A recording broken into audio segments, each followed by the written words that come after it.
The premiere of the 5th and final season of our first campaign, Wanderful, is only a few weeks away. We will be posting a clip show of seasons 3 and 4 every week leading up to the premiere, so set your calendars for the 1st of June.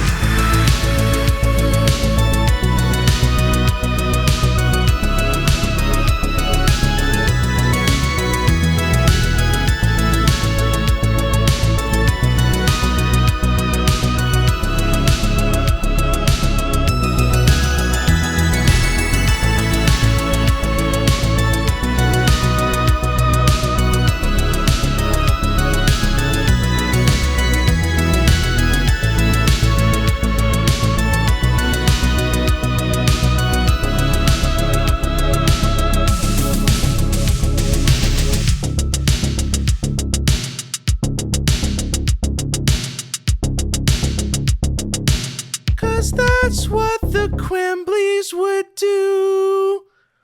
Applause rocks the town square as a young boy in a classic school uniform is escorted off the stage. A man dressed in whatever the fantasy version of a clown suit would be comes out speaking into a Britney Spears microphone. You know, like the ear ones. Oh.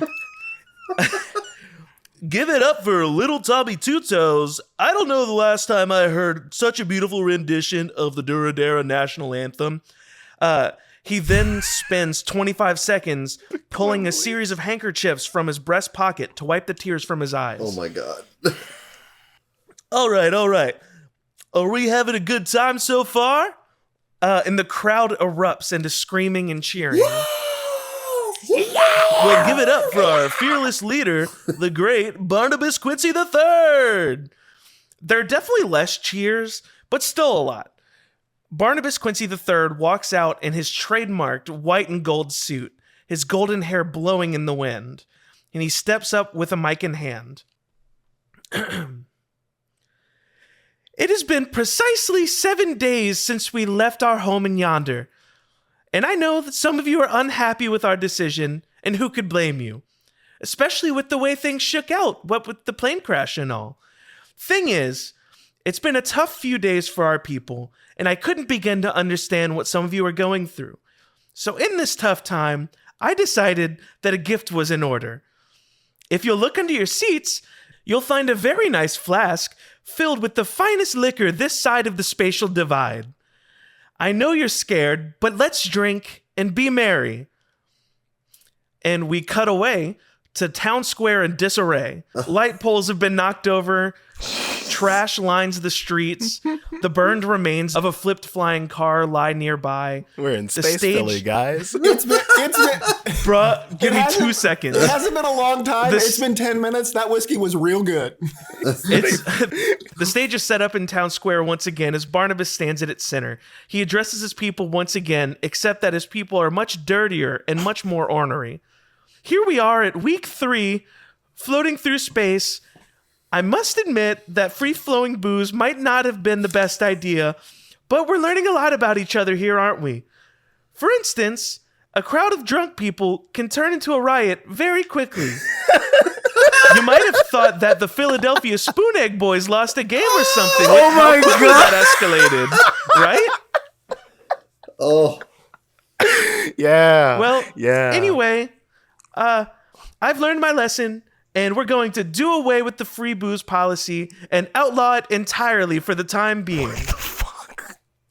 Barnabas is interrupted by an eruption of boos and screams and a few tomatoes flying at the stage. This isn't permanent, but rather a test to figure out the best way for us to run our city under these new circumstances. I promise things are going to be better this way. We cut away again to town square, much worse. Yep. There are active fires being put out by robot guards. Many of the citizens in the crowd don eye patches and slings. Robots guard. The eye patch and sling sellers are going rampant. Robot guards line the edges of the crowd as Barnabas once again gives a speech. Okay, that one's definitely on me. That was the longest 3 days of my life. Things have escalated so much more quickly than before. Like, that was crazy, you guys. I'm gonna need you to give me a little grace here.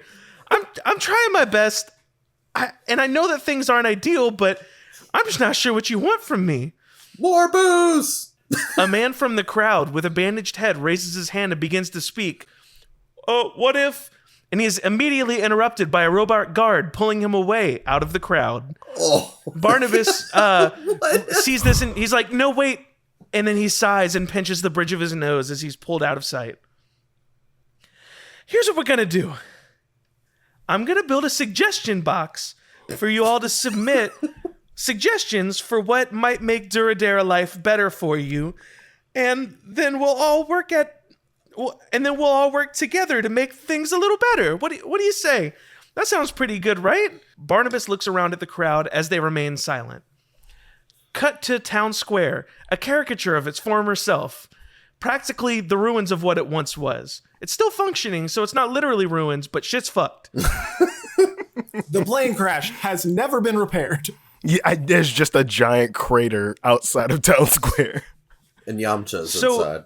It appears that some of you have decided to take things into your own hands. Some, air quotes, brave citizens have decided to dress up and fight the city guards. This sort of behavior will not be tolerated. The city guards are only here for your own protection, and I assure you that should we find out which of you are doing this, you will be duly punished. Moving on. Your suggestions were all pretty terrible. Most of them were just, let's go back to Duradera, or more free booze. You've got to help me, people. I want things to get better just as much, if not more, than you all. So I've come up with a new plan. I will be forming a committee with some of the brightest minds in the city to work to figure out how to get things back on track here in town. Be it restructuring things or cracking down on these vigilantes or whatever it may be, I assure you we will figure it out. And who is this team, you may be wondering? Well, I'll tell you. First, we have Duradera's top scientist, Janelle Rhinestone, and her assistant researcher, Bjorn, no last name. And they stand up and wave to the audience. Is Bjorn giant? Bjorn is a large man, and Janelle is equally large. Oh. Like, she is very tall. These are some Viking motherfuckers. Hair as white as snow. Jotun asses. You don't get the vibe that Janelle is like a fighter. I think she's just a tall lady. She's just like intimidating. A giant woman. Next, we have the head of City Hall's Human Resources Department, Stephen Frupp, who stands as well. Stephen's like super gangly. He's not super tall gangly. He's like just like long. Kind of average height, but really long, and it looks a little wrong. He's got orangutan arms. You know how long those boys are. As the voice of the people, we have beloved brother and sister theater duo, Jim and Jam Splat. They stand and bow to the people to much applause. Jim and Jam are kind of those, I kind of picture, have y'all seen Parks and Recreation where there's like the two Christian, the married couple that are weirdly incestuous and like they have blonde hair, they're kind of skinny and prim and proper, but they're beloved. This is the most applause you've seen from the crowd in Was it even more months. than Barney? Oh yeah, Barney's been getting Barney got booze. mixed. Yeah, Barney got mixed results on that first day, and it's only gotten worse since then. Obviously, I will also be part of this committee as I am determined to figure out how to make my people's lives better. He looks proudly to the sky as he, for some reason, expects applause. And finally, the last members of this committee, J3B. Elandi and I have been working together to attempt to fix a number of problems in this little corner of space. And he assured me personally that he, Bon, and Karveth would work together tirelessly to fix things. Save your questions to the end. Hold on. I know. He's just going to take to the stage. He's still very drunk. I know many of you have lost faith in me, but I ask you this. Not working with this guy. Not working with him. This is not the end. No one in this room and you can correct me if I'm wrong, Barnabas, no one in this room outside of yourself has a good understanding of how the robots are getting made, how they're getting, Well, Janelle definitely knows. Like, she's our head scientist. Okay, so Janelle is the person. Sorry, I hadn't had the privilege to meet you yet. Janelle. Let me. Barney. And sorry for cutting you off. Let me. I don't think you see are. if I'm gathering what you are proposing, my dear brother. You are, in response to people's, let's just say, uneasy emotions at their current circumstance, are suggesting a heavier policing of these people? The robots are not just police. Tell that to the people who have been literally taken away. Some of them come back. I'm not saying that the policing is not one aspect of them, but especially with the number of people who... Hold on, you got to go on a monologue and made all these people in this room feel guilty. I'm just saying. Bond just says unbelievable and turns away from him. He still never looked at you. He's just. I know you're not looking at him, but he's making it a point that he is not looking at you. He looks at the and he says, "There's a reason that a lot of poles are still knocked over. There's a reason Town Square still isn't fixed." And it's because we had a combination of robot and human manpower, and the manpower ain't what it used to be, and the robot power ain't what it used to be, because both are in short supply right now. I can't win hearts and minds. But you can put people to work or in jail. No, I'm not trying to put the people to work. That's my whole point. You want me to do you want to force people to work, or do you want to make more robots so we don't have to? It sounds like you're going to be pissed off no matter what we do. Janelle, it sounds like you are just building a police force. I believe what he's trying to suggest is that we more so divert the robot guard specifically like away from policing and towards like city upkeep. Is that what you're suggesting? I'm sorry. If you believe that us in this room can trust each other, do you think the people are going to trust that they're now... Sure, they're cleaning up today. Sure, they're fixing Town Square. But then what happens when the work is done? You've got an army of police. And if they try to riot again, well, will they be able to? Will they be successful? Barnabas speaks up. What is it that we could do to earn that trust again?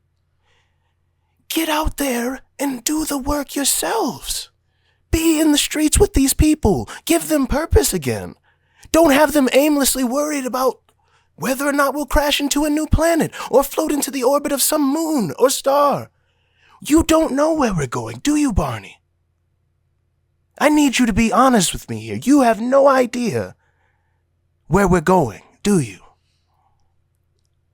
We are working, Barney, to... I have been... Okay, no. I have been very patient. I need a yes or no. Elandi slams the table and for the first time looks at Bon. Why are you in this room? You are nothing but lecturing these people. You don't want them to take your side. You want to whine at them. Why are you in this fucking room? What the fuck are you talking about? No, seriously, what are you talking about? You have been at the heels of this dog shit leader who is pushing us into the void with no plan in sight, with no even inkling of what the people want or need. On the comment of this dog shit leader, Elandi is going to turn to Barnabas and be like, you need to ask my brother to leave. He is not here to be productive. Oh, you don't have to ask me to leave. I'll be leaving myself. Don't come back. Hey, lose that note I gave you. And he fucking storms out. Karveth gets up. Well, I think that went exactly how I thought that was going to go. I bid you adieu. Goodbye. And Karveth just walks out. The Knuckle says that we're here to just check out what you guys are doing. What's up?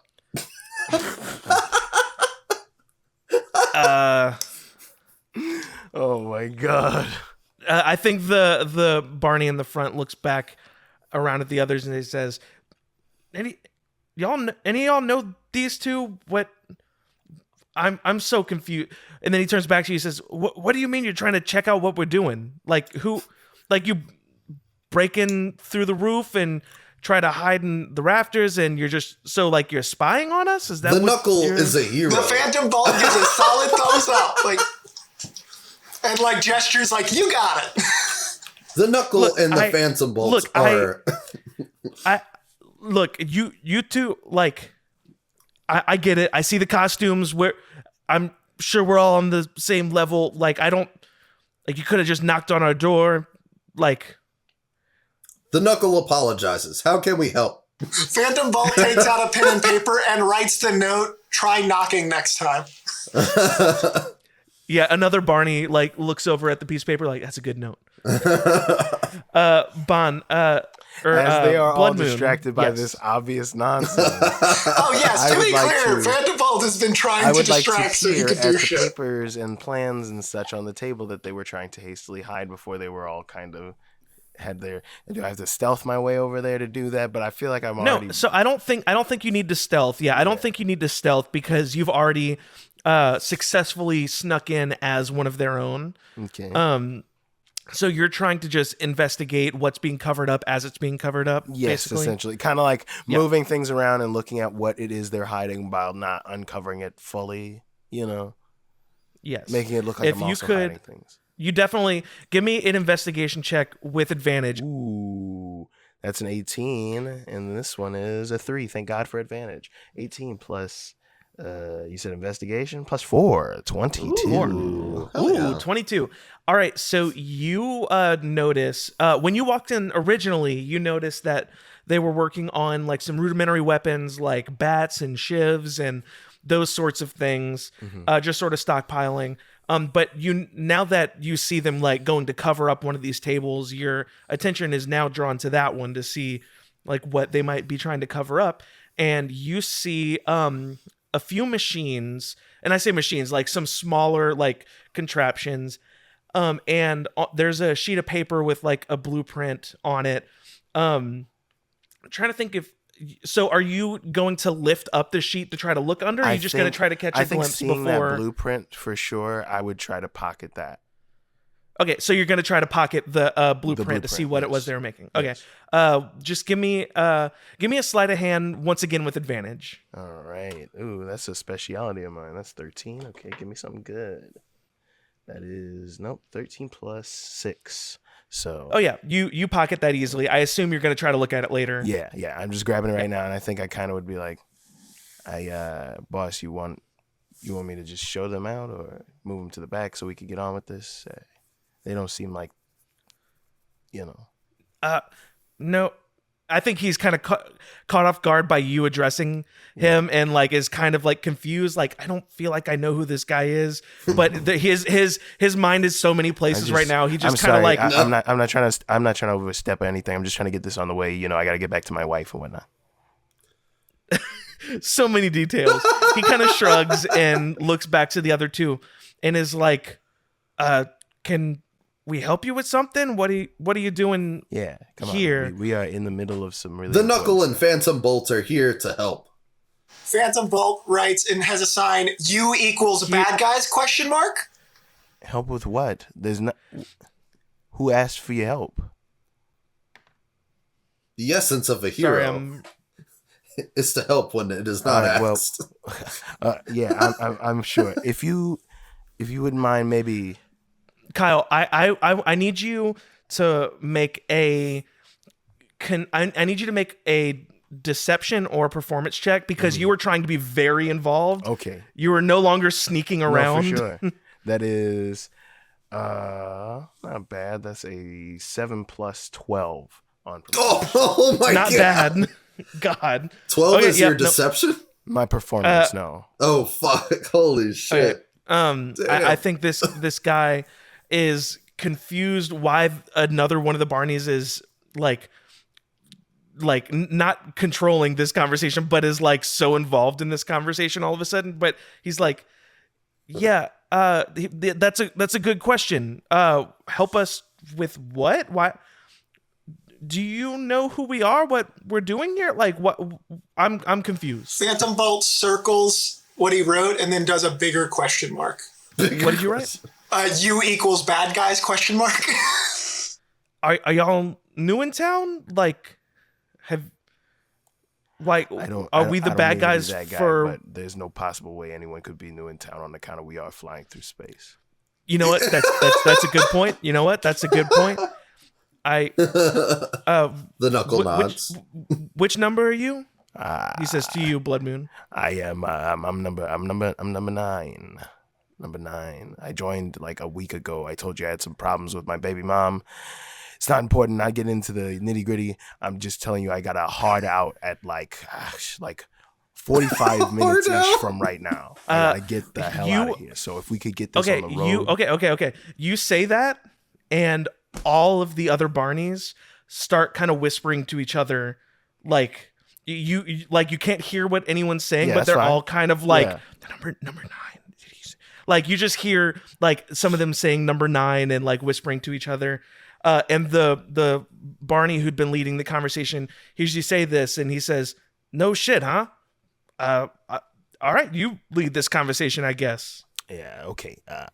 So if we could just get these guys to the back of the room, and then you with the things we had you'd previously discussed that we can't.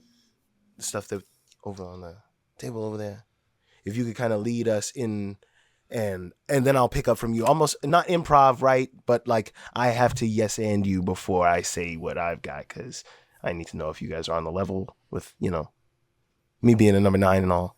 You guys push your noses to the corner. We're gonna go start discussing stuff that it's fine if you're here to help. Sure, I don't know what help you could do. Maybe watch the door. This part isn't for you though. This is just between us and the Bonnies. So wait, I'm sorry, number B9. I'm sorry. You want me to explain to you what we've all been doing? No, not explain to me, but explain for the rest of the recruits, because it's got to get drilled down. You can't. It's the fundamentals. And these guys. Wait, are you talking about these two? They're basically they're not. They're like it's a new initiation situation, right? They only get some purview, but they don't get all. And so that's why they're like out on the edges right now. You explain the little half, and then when it's to the pertinent, more important stuff for us bees, then we kind of go on a hush. I don't. You just do what you would normally do. I am just about positive we don't have new recruits coming in right now. This feels like a weird time for Mr. T to be bringing in new... They're gearing up with the overhaul of the new... You haven't heard about the new robot? Those new droids running around town now that are different from the classic ones that have been patrolling. They're starting to put out some more, dare I say, military grade, not so good, kind of spooky police. The ones that are making people disappear. You've heard about these disappearances. We can't be too safe. We gaslighting this dude? I feel like now I need a deception check specifically. A deception check? Okay. That is 12 plus 8. 20. 30-20? Damn. Okay, so this Barney... Just pretend I'm not here. I'm going to move Straight them to the back of the room so that we can talk about the more pertinent stuff. Then when we're done talking about that, we'll bring them in and kind of give them the old spiel of what they'll do to the initiation and everything, Yeah. I'm so sorry the higher ups didn't send you guys any of this information. I don't know how I haven't heard of these new droids you called them? Yeah. Whatever the robot cop guys that are fucking running around the streets. But you said there's folks. new ones? Yeah, they're pumping out some. It's a prototype. There's like 4 of them right now, but they're starting to pump out something that's looking a little more worse for wear for us normies. Well, I mean, I guess what you're saying sounds true. At least you're being really convincing about it. I mean, look at his face. Well, normally, I guess the way things would go, if there to be new recruits, they'll get started. Why don't you go over there with B's 6 and 7? They'll show you they're working on like constructing like bats and shivs and those sorts of things. You guys go hang out over there with them, and then we'll go over with them. Yeah. All right, and you pretend like I'm not here. You lead things how you were. Yeah, let's go over to the Twister, though. You're going to give us a map of exactly where you've planted these bombs and a way to stop them. Oh, okay. Fine. I'm sorry things had to come to this. You need to... Do you think this is better? Like, why aren't we on the same side here? I'm confused. Like, we're... Your cavalier attitude towards now? the innocent in your quest for your vengeance. Oh, so it's just my attitude about it. No. My attitude is good enough to like side with the state and that's not at all what it is. Your refusal That's what you said it was. Your refusal to let people in on what you're doing and to save them, move them out and destroy, I don't know, their means of producing these robots. The city hall where they gather to do fuck all. Anything that wouldn't affect the day-to-day lives of people who didn't ask to be thrust into space. Have you even considered that? What makes you any better than them? I've done nothing but consider that. I've been considering that for the last 3 months when I've watched friends and family hauled away by these robots. We've spent months fighting back against these things, but something has to be done. Have you ever thought that there is power in numbers? Great minds thinking alike. You are not on a wrong path, in my opinion. It's the way you are going about doing it that I don't like. I understand your frustration and your hatred towards this and your want for change, but you can't let that be at the cost of people who've done nothing.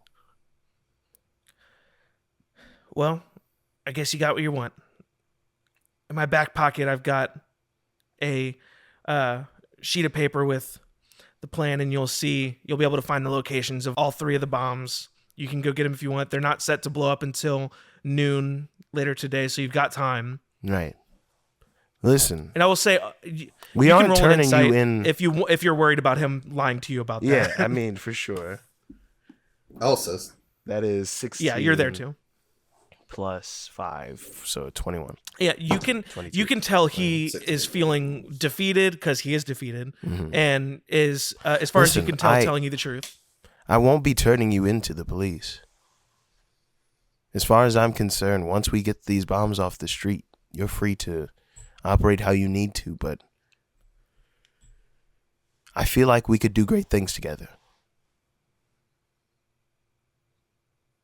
We could do what we need to for the people here and not in spite of whether or not they get caught up in it all. I know a thing or two about lashing out. Think before you act. Well, let me know if you figure out how to fix all this, because I will. Trust me, I have ways of getting into the very chambers, sitting face to face with some of these scoundrels. And if I could do some of the things you can do and organize people as quick as you have, you clearly have more of a connection to this city, but you need to care about the people in the city. Not what he wants, not these gaudy fucking gold statues and places named after this person. You've even named your own gang and its members after him as some sort of weird ironic twist. Yeah, that was supposed to be like a jab at him. Yeah, like, again, like his own, you're playing into his hand. He wants this kind of stuff. He likes the theatrics of it all, but we need to shake him from whatever delusion he's in and get him back to reality. The three of you, Blood Moon, Phantom Bolt, and the Knuckle, you set these men free and set off with that piece with the piece of paper that the plan was written on to locate these bombs and dismantle them, get them out of harm's reach. If there are any You know that what I'm are saying? specifically at manufacturing points that people aren't at, I would warn them to shut the factory down, but I'm not removing those bombs. You find that there are bombs at the courthouse, town hall, and the Duradera equivalent of whatever the DMV would be. Is that just the only place just we hates came the in through? DMV. The only bomb I leave is at the DMV. No, Oh my that's where God. Jeremy works. I'm saying, with Bond doing it, I warn them, don't go to the DMV. You guys need to get the fuck out of here. There's a bomb. So that's good enough for you. If they choose not to, then they just blow up. I think No, the no, Knuckle no, and no. Black Bolt might just go grab that one later. Yeah, no, for we remove some it. We reason. remove them. Yeah. I'm not picking and choosing. Yeah, the three of you go throughout Duradera and find and dismantle the three bombs spread out that were listed on this on the plan, and you can breathe a sigh of relief at the end of this long day or night. Blood Moon, you retire to your stinky abode in the sewers. Oh my god. The sewer sanctum. He pulls as hard as he can on his costume as he undresses. Perhaps leather wasn't the greatest idea for such a sweaty profession. It is, however, a wonderful feeling to remove such cumbersome attire. You plop down on whatever it is you call a bed in this piss palace and breathe a sigh of smelly relief. Your eyes are heavy, so heavy in fact that you would not be able to keep them open and maintain consciousness were it not for one thing. Dust shakes loose from its ceiling canopy as you hear and feel the unmistakable rumble of an explosion. You all cut through this. It's an illusion sort of thing. So there's actually nothing there. And as each of you steps through, you enter into a large room. You see there is an enormous machine in front of you, and the machine itself actually kind of cuts through the wall. We enter doing 8 No, but this machine is so large that it actually cuts below the ground and into the next room. Like Holy shit. this, it's rumbling. There's some smoke shooting out of vents. There's screens all over with text, like lines of text scrolling through. You could use your best judgment, but all of you can pretty much assume that this is some sort of engine. And you do not, however, see there's no, like you suspected, there's no sort of like Team or big anything. ship steering wheel or anything like that. Damn, that's very there's disappointing. just screens and an engine and all of that sort of thing. Well, you guys, I don't think we're in Duradera anymore. I've never been in Duradera. I feel like we are the most in Duradera we've Oh, yes. all collectively ever been. It was We're a in the heart metaphor. of Duradera. It's yeah, What was it a metaphor for? I don't know. Let's go. For fun. Let's go fucking look at this thing. Yeah, so and to be clear, just in case anyone in the audience or any listener is a little unsure, it was not a portal. It was literally just like a cutout that you had to get through. So you're gonna just go up and like investigate the. Yeah, there's nobody around or anything. No one in here. Okay, yeah. And in fact, I should say, you noticed while coming through these rooms, it seems like people never come in here. Like there's no signs of people really spending any time in these Oh rooms. wow. Leo is still resting because this is still not his bag. Yeah. Wait, is he in the previous room or did he go through? No. I mean, you can walk around and stuff when you're resting. It's just you can't do anything strange. Okay, I just wanted to make sure. Yeah, he's following. yeah, he's so- just not contributing. Yeah, so you you're in walking up, looking around. Leo, you're kind of resting, but the rest of you, you see this engine is more massive than you would have ever thought. The screens, you can kind of read the screens, and I mean, none of you are coders in this world, but it seems like it's lines of code. It almost feels like the Matrix. It is just tons and tons of data and information, almost all of it seeming like some sort of foreign language. There are like some rudimentary computer-like things. Like, this is clearly a digital something. There is another door just to on the left side wall. There is another door. It's just a normal door. There's no lock or anything like that. You're welcome to do with that what you will. Karveth is gonna walk over to like the biggest screen in the entire like room, like whichever screen looks the biggest, and like, is there like a keyboard or anything, or like? Yeah, you can find a keyboard. What are you gonna do with it? Is there a turn the ship around button? Yeah, Karveth's gonna look around. Roll for turn ship around button. Okay. It's that little piggy. A 4. That's what he sees on the screen. That little piggy up there. A 4? No, there's no turn ship around button. Damn. My plans really aren't working out today. There is a keep ship going forward button, but which I don't know why that button exists. No, so Karveth's gonna look around and see if there's like any like specific like instructions or anything like just lying around or nope. No. Flying a ship for dummies. Yeah. So you Is there an owner's actually Hey, manual? he heard about Elandi's story. It works. That's fair. You know what? That's kind of a good point. Given enough time, anyone can control any vehicle in this place. Given a good enough roll, you can do whatever your heart the fuck desires. you will want. never roll high enough to be able to just understand code. Like that NBA player. Anything is possible. Yeah, so you're investigating, and none of this makes sense to you. I mean, you've said yourself you're not this like is an so intellectual type. Yeah, this not is so that crazy. Your intellectual brother would know anything about this necessarily. So you are all kind of looking at this machine and all of the room, and Finn you notice Finn kind of looking around, and she pipes up and she says, "Where? Did anyone see where Tess went?" There they are.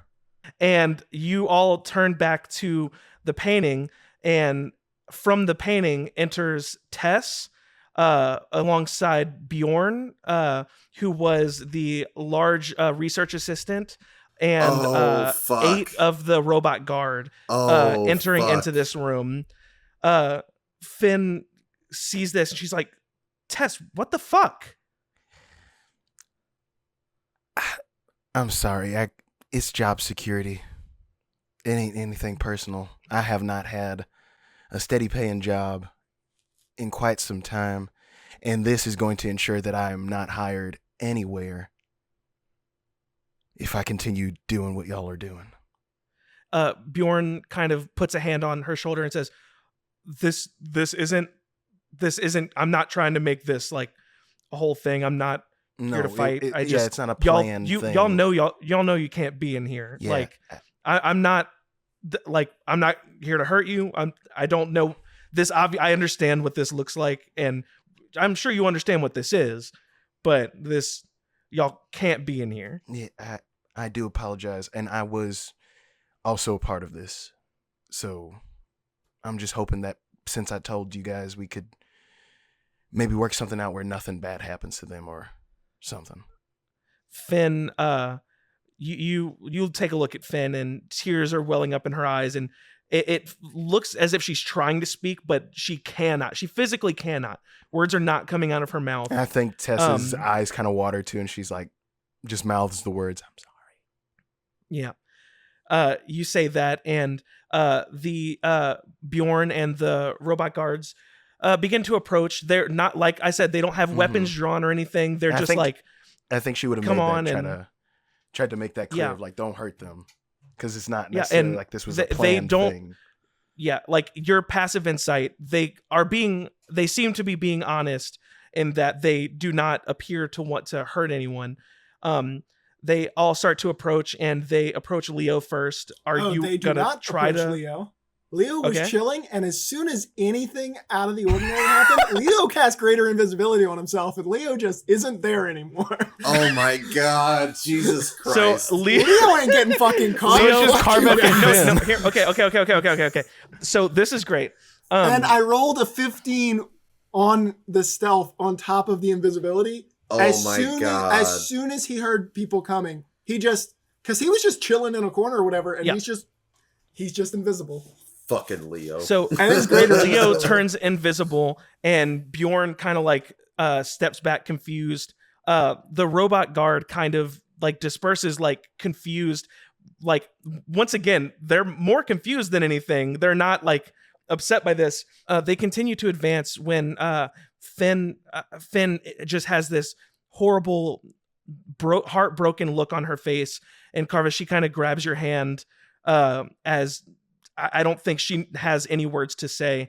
And in this moment, you all hear a loud sound that can only be described as a heavy door closing. And from the painting, you see another figure emerge.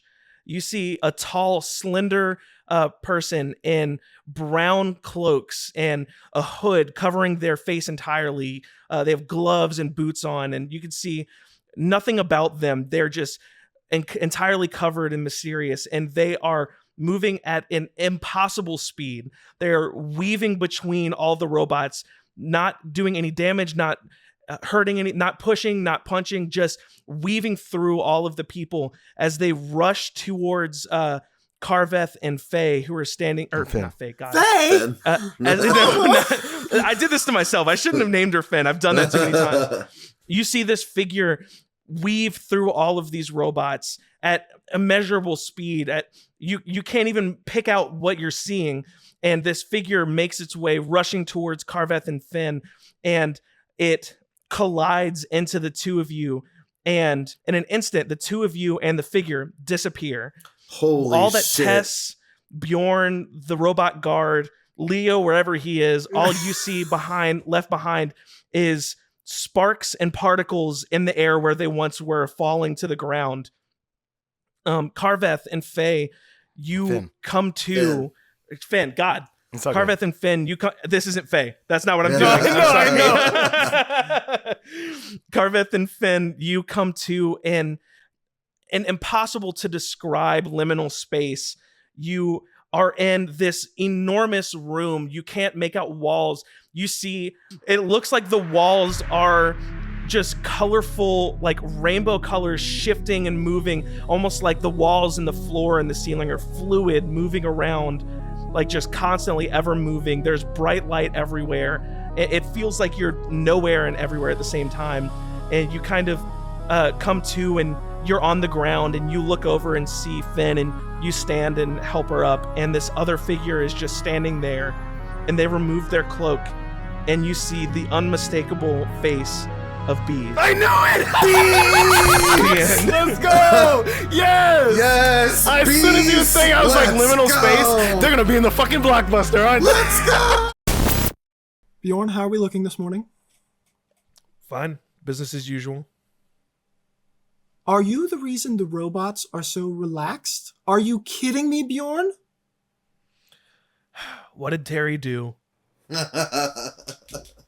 I'm more worried about... I've already addressed him. I'm worried about you. We are on pins. We are on the edge of a cliff. And I come in to say, how are we doing this morning? And you just say, oh, business as usual. No, it's not. Every single day has been another step towards that edge.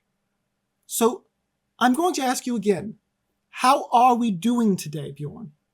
Can you give me a deception check with advantage? Baby. 18 plus 9.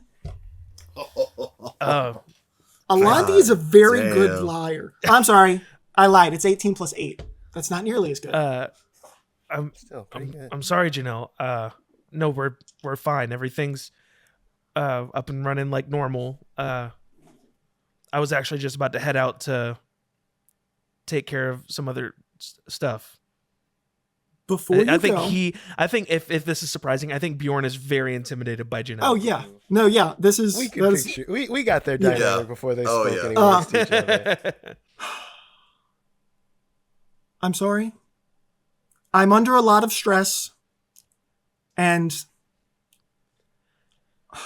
Elandi's been asking me a lot of questions that, honestly, it's been a while since anyone has cared enough about our department to ask, and I've had to bullshit a little bit.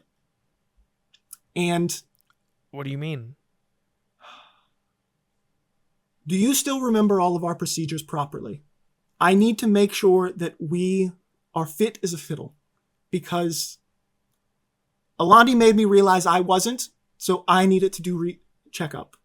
I'm going to give you a quiz this morning. If you pass, you can go out and run your errand. I'll give you the rest of the day off as a reward. If not, you're going to not do your errand, sit with the training books, and I'm going to try again tomorrow morning.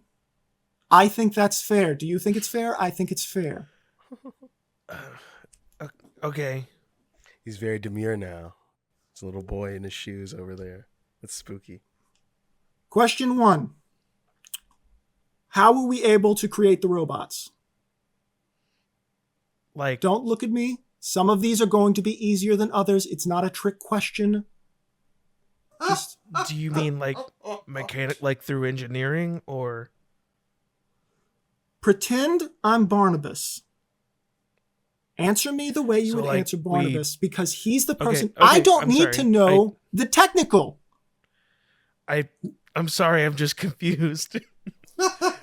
We Clearly, I need to quiz the We staff build more often, the- and that's on me. yeah, maybe we build the husk, the shell, then we hook it up to the computer, and we press this button and that button, and it like sends over the like Stop. the oh The information you're saying is not wrong. But if I was Barnabas, you gave me the wrong answer. I asked, what do you mean? how did we create the robots? Not how Like, we create originally? the robot. Yes. Oh, I don't. I mean, Remember, I'm Barnabas. What is the answer?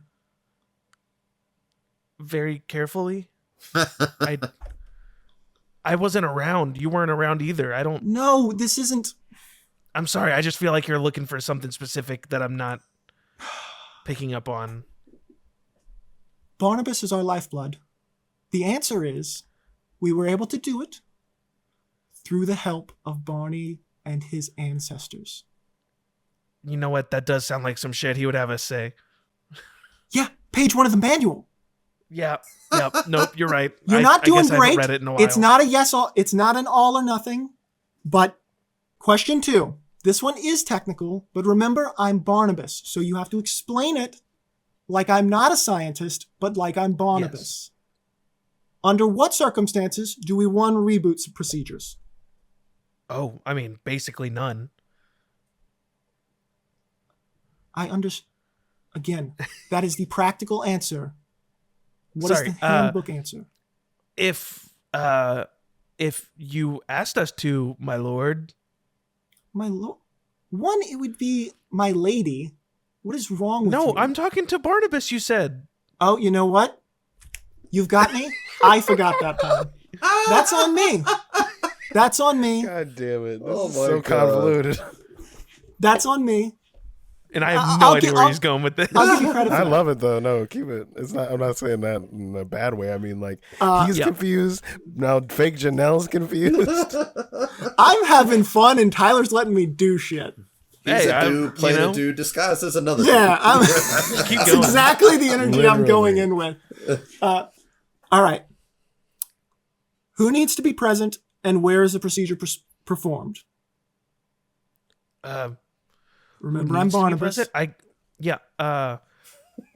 guess the only people who need to be present are whoever's in charge, be that Janelle or you, Barnabas. Are you saying that Janelle could turn off the robots without my say-so? Not without your say-so. I just meant, like, if you asked her to, like, she would follow your commands, sir. That's better. You play a really believable Barnabas, just so you know, Janelle. I've been here a while, and if you want a position like me, you're going to need to be able to understand his mind. All right, final question. Where is the reboot? Final question of this section. Where is the reboot performed? That's an easy one. Right here. And he points at the main computer hub in the room. All right. What are the steps? Remember, I'm Barnabas. I have forgotten the process, but you can't speak as if you know I've forgotten. Gotcha. Remember, mind of Barnabas. As you know, there we go. As you Terrific know, start. Much better. You press a couple buttons. He's not actually pressing it, right? Control Alt Delete. We don't actually have to roleplay it, but like this, he walks through like he walks through the process, and he specifically is showing the actual buttons on the actual machines that it needs to be done. Yeah, he's definitely not pressing them, but yes, I will say it's a little bit of a tedious process to do. Yeah, it. Like you can't accidentally do it. Yes. What stage of it requires either Barnabas or the scientist? Like, is it a thing where like there's a special key or something? I mean, this is something that would probably have been in the document. So I think there is a yes. I think that there is a piece of the command that he does not know that you would know from the document you read. I think there's like a final like series of inputs, and I think he would let you know like everything aside from that. Yeah. Okay. So it's actually like Janelle and Barnabas both know a secret code, basically. Basically. That was very good. Where should you be looking when either myself or Barnabas inputs the code? Oh, away? Yes, the correct answer is literally anywhere other than that keyboard. All right. You know what? I've been hounding you with this quiz, and I've kind of focused on this section just because it does feel like it's like the last page of the manual. So I do feel like if you know this page, I'm hoping you know the rest. I do think you need to read it up on the beginning. But last question, easiest question. What happens when reboot is initiated? I'm trying to think if he would know the answer to that question. What would be in the manual he would have read? Because it has the steps leading up, but it doesn't have the password. Obviously, it just says and then. So yeah, they're basically like blank slates. And what is the recovery period? This is all. We'd have to go and re-enter each one individually. Now, who is able to give them commands when they're in this state?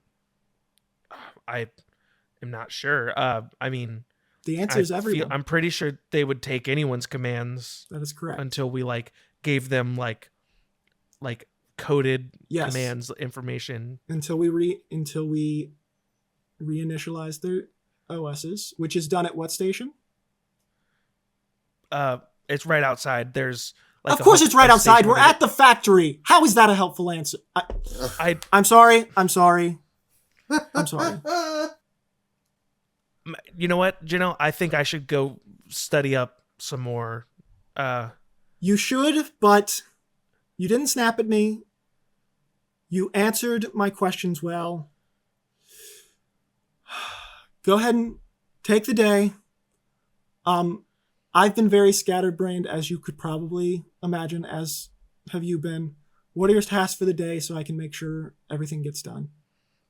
Oh, I was just logging all of the inputs, making sure everything's working like normal. Okay. Later on, I was going to check with the staff. No, nothing big. I was just going to check with the staff and get updates from everyone. All right, terrific. Thank you. And then he leaves, and you hear faintly from the other side, "Hey, do not mess with Janelle today. She's in a mood." And then the robots are like, "No, I know. We already had a this was the whole thing." You hear that same robot, yeesh, again. Yeesh. Bees takes the tape and places it into his player. The machine begins to click faster and faster, and then the clicking turns to a smooth, constant sound. A familiar light comes out of the end and begins to project color onto the wall in front of you. We see a person up close to the camera lens, messing with the camera, and after a moment, she steps back and puts herself in line with it. A beautiful older woman with fiery red hair sits on a stool and looks right into the camera. "Hey girls, well, I guess I'm just assuming that you're watching this. Hello, my name's Ember. I was the head of the science department here in Duradera when the congruence was discovered. I'm filming this so that this story can go on as a warning. Kira, Celeste, Xena, if you're watching this, then that means you got out. And I'm so happy. I love you all so goddamn much. Sorry. I miss you so much. Okay, here we go. Dent and I were there. The sandstorm rages, unrelenting, save for a small patch of land. Almost as if there was an invisible dome protecting a lucky few. In the middle of this land sits a city, or a town. A resilient group of people lasting within the wasteland that is barren yonder. In those days, the city known as Duradera had just begun to research the sandstorm, and the areas surrounding. They were obviously curious as to why they had been blessed in such a way that they could survive unaffected by the storm. Barnabas Quincy II commissioned a team of researchers to attempt to figure out why things are this way. This team would be led by two of the president's most trusted advisors. Ember and Dent were their names. After much research, an incredibly strong source of power was sensed beneath the ground in the center of the protected area, so an excavation was ordered. What would become an immense quarry was constructed in the middle of the city. The people of Duradera, or the Lasting as they called themselves, dug this quarry for months on end without finding anything. That source of power, however, never waned, and morale never faded. When they found the congruence, there was much cheering. Ember and Dent were there to greet the workers with much pride as they pulled this blue crystalline orb from the ground. The people of Duradera could never have known just what this artifact would do for them. The city entered into a new, unprecedented technological renaissance. The congruence amplified power, be it magical or otherwise. The city quickly was able to harness things like electricity. They were able to create sustainable sources of water and food. It was incredible.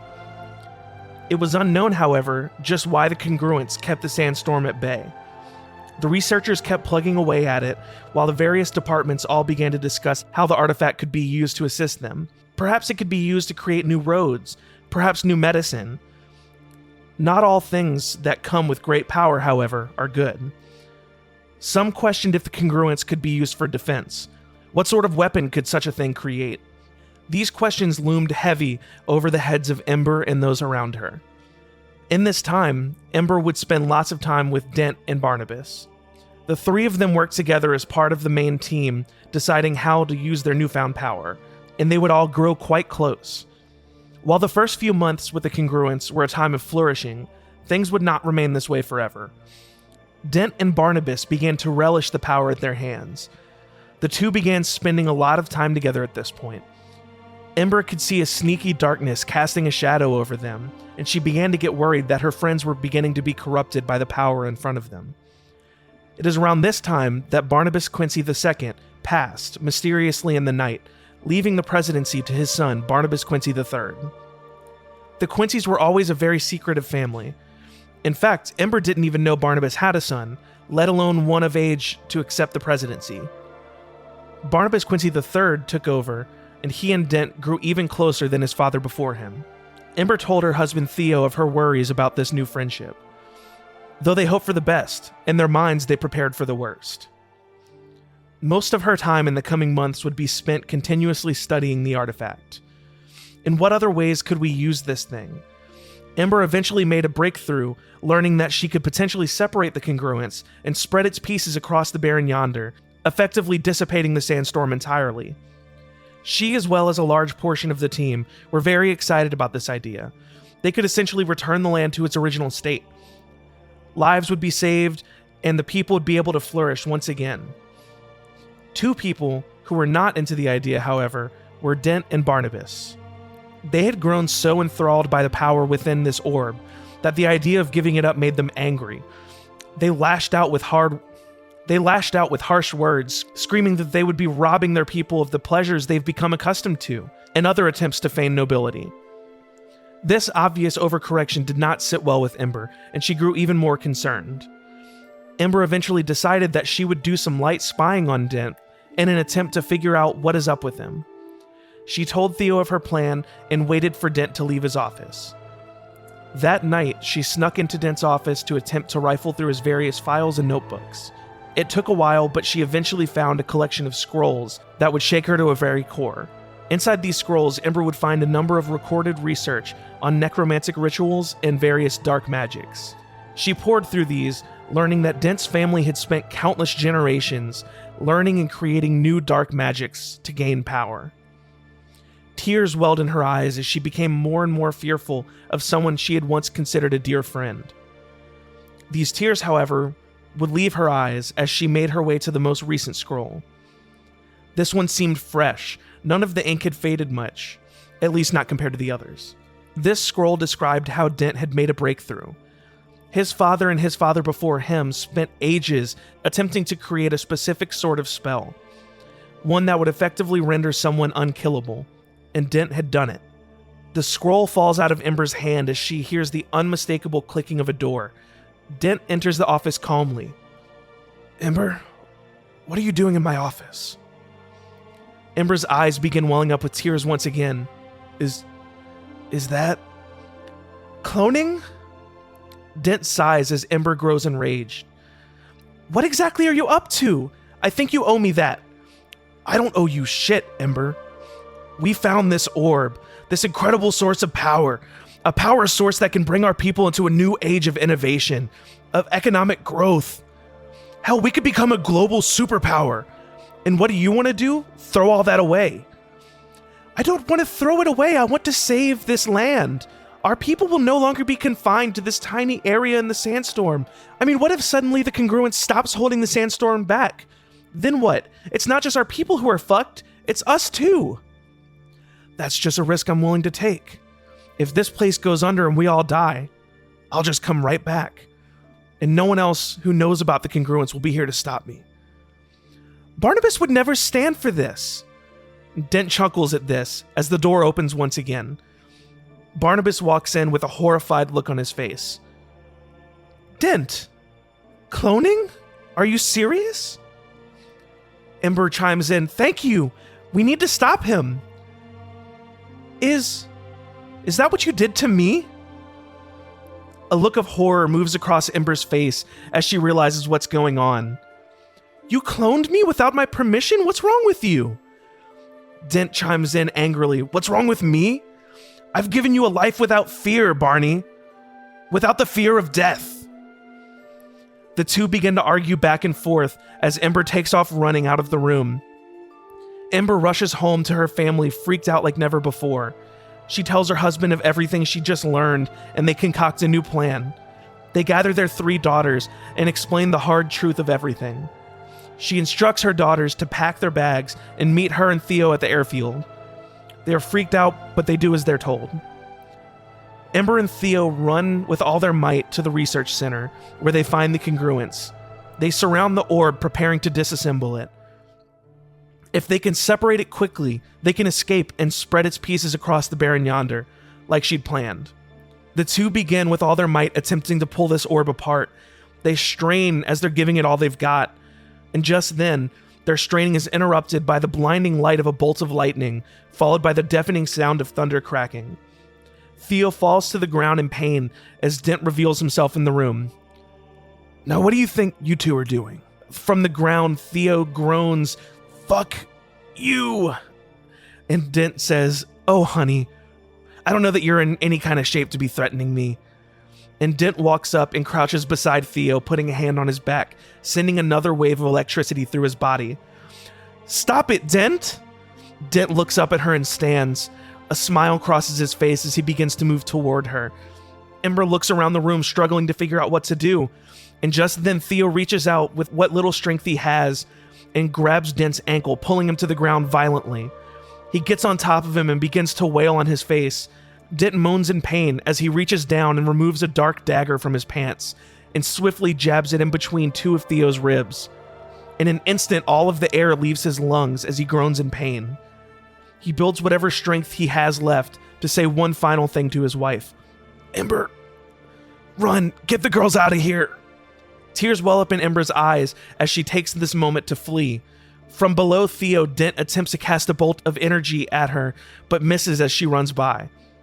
Ember rushes to the airfield and finds her daughters and escorts them to a ship that she had readied. It resembles a pirate ship, only with mechanical and technological properties. She starts the engine and tells her daughters what she can. We don't have much time. Dent's after us. I need you to get out of here. Things are getting bad, worse than ever. You can't be here for it. I know you don't want to leave me here, and I know you don't want to leave your father, so I'm giving you a mission. Come back for us. Come back for our people. Things are bad now, but they can get better. And she's interrupted by a bolt of magical energy striking the ground beside them. They all flinch as they turn and see Dent running as best as he can towards them on the runway. Go! I'll hold him off. I love you all so much, and I can't wait to see you again. Tears well up on all their faces as another bolt strikes the ship. They all get onto the plane and begin to take off. Ember charges at Dent and tackles him. The ship begins to fly off as Dent attempts to get off more shots on the ship, but Ember skews his line of sight. Dent shakes her off and takes a deep breath, aiming his shot. Ember grabs a large rock from the ground and begins to swing it at Dent. This bolt fires and connects with the ship, damaging the engine, but it flies off still. The rock connects with Dent's skull, knocking him to the ground. Ember stands over him and prepares to deal a finishing blow. I'll see you soon, Ember. And she brings this rock down on Dent's head. We cut back to Ember sitting in front of the camera, talking to it, and we see tears falling down her face. So that's what happened. I stayed back in Duradera and did what I had to make sure that our people were safe. I'm not proud of what I've done here.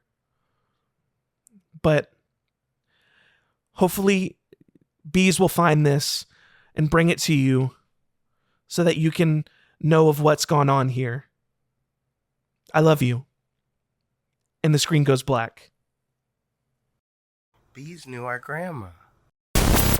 I think Bond just slides the door open really fast to the room. Barney. Yeah, Clone. Yeah. Clone? Are you a clone? What's a clone? You be straight with me. I don't. Is think this like so. whatever? Is this a regular Tuesday for you? Are you just going to transfer your consciousness into another body? I don't think so. So when you die, you're done. Aren't we all?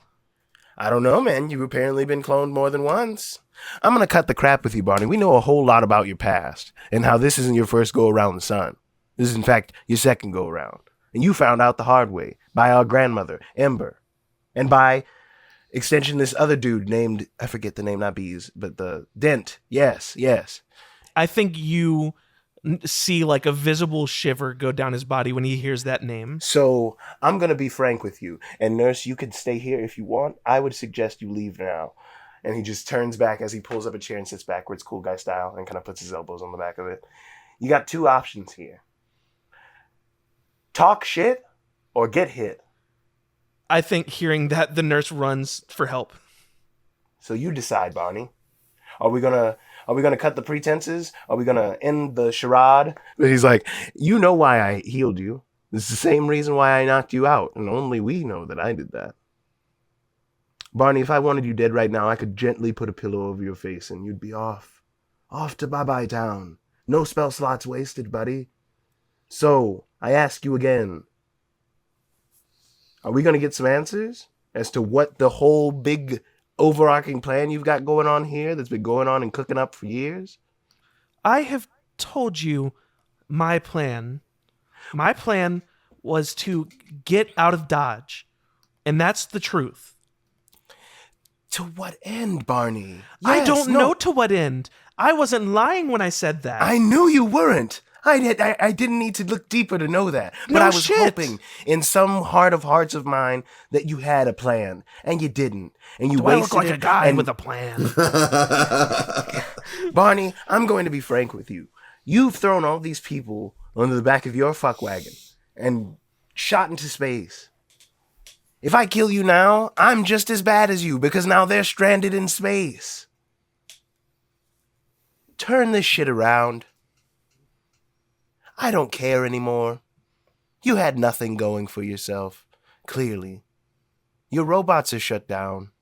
Your city is in shambles. Turn the ship around. We don't have to do this. I won't take joy in this, but I will do it.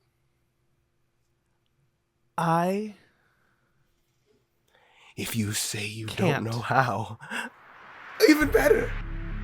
Even better. I think if he said he can't, Karveth is going to Appear. like basically like just like the boogeyman from under his bed. Exactly. With like full thaumaturgy, like my eyes are just flaming red, and I just pull out my knife and just stab him straight in the heart.